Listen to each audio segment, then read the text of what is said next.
Hey cookie creators and lovers alike, I'm Gabby. St. Patrick's Day is over and the buzz of Easter is in the air. What's the most popular cookie trend for the season? Paint your own cookies. With so many options on how to make the paint palette, it's hard to know which one to go with.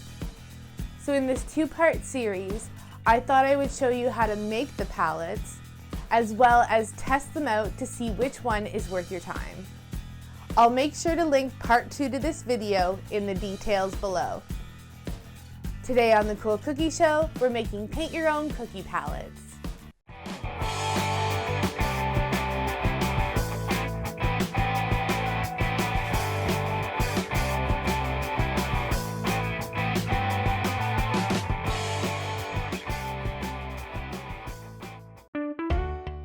I'll start my Skittles palette by flooding the base of the cookie.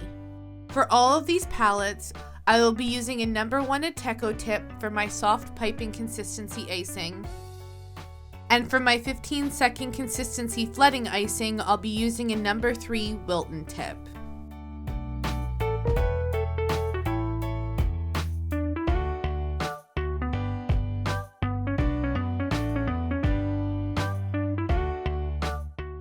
Once fully flooded, we'll drop in our Skittles.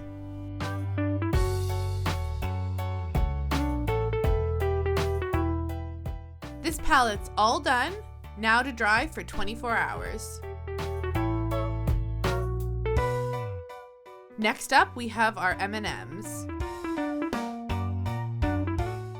For more information on icing consistency, check out my video, 3 types of icing consistencies. I'll link it now in the top right-hand corner, as well as in the details below. All done, in 24 hours we'll be ready to go. Our last candy is Smarties, by which I mean Canadian Smarties. Smarties no longer uses artificial flavors or colorings, which seems to be why they lack the vibrance they did when I was a child. But we'll see how they turn out. Our Smarties are all set to set. For this palette, we're going to be painting the colors onto the cookie using gel food coloring.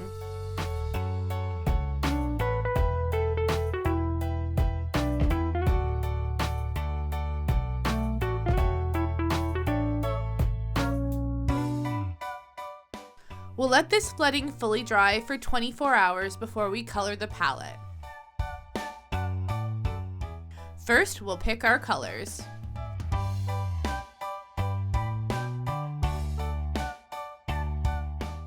We'll take a small amount of gel food coloring and mix it with a tiny amount of high-proof vodka.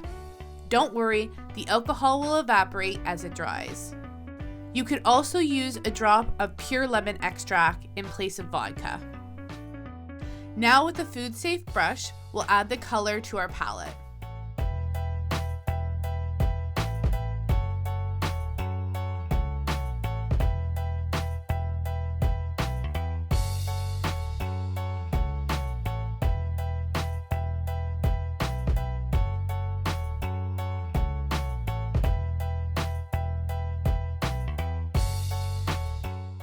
We'll let the palette dry for another 24 hours.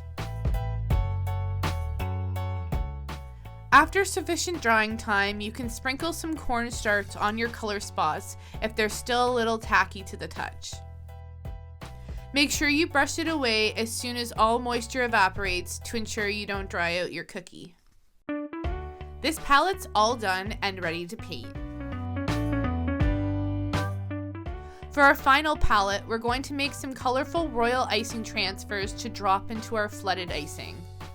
You can just stick with dots, but with Easter coming up, I thought I would go with a bunny face. To get my pattern, I traced the cookie cutter and drew my palette color sections. Then I photocopied it rather than trying to duplicate it by hand. I then covered the image with parchment paper to ensure our Royal Icing transfers don't stick.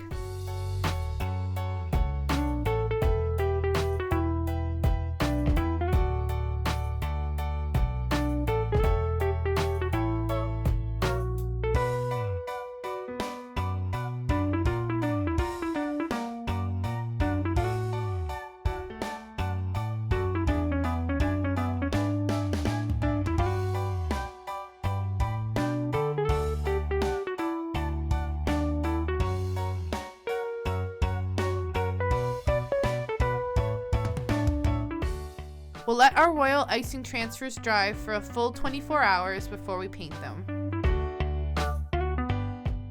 Using the same gel coloring mixture as before, we'll go in and paint our transfers. Don't be afraid to be very generous with the color, but do avoid getting it on your hands as the gel will stain them for a day or so. We'll let the gel set for 24 hours before we dust them with some cornstarch.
Now our palette transfers are ready to be added to our cookie.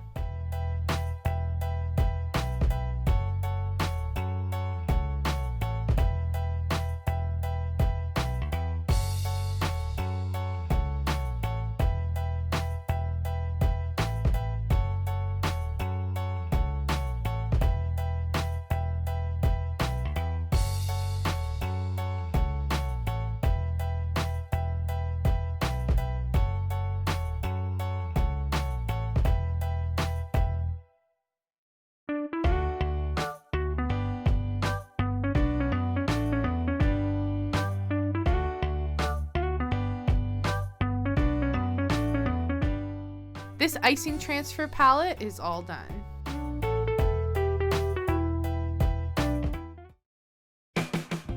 Now that we've made all these palettes, don't forget to click part 2 of this video where I test them all out and see which ones are worth the work. You can also find the link to that part 2 video in the details below.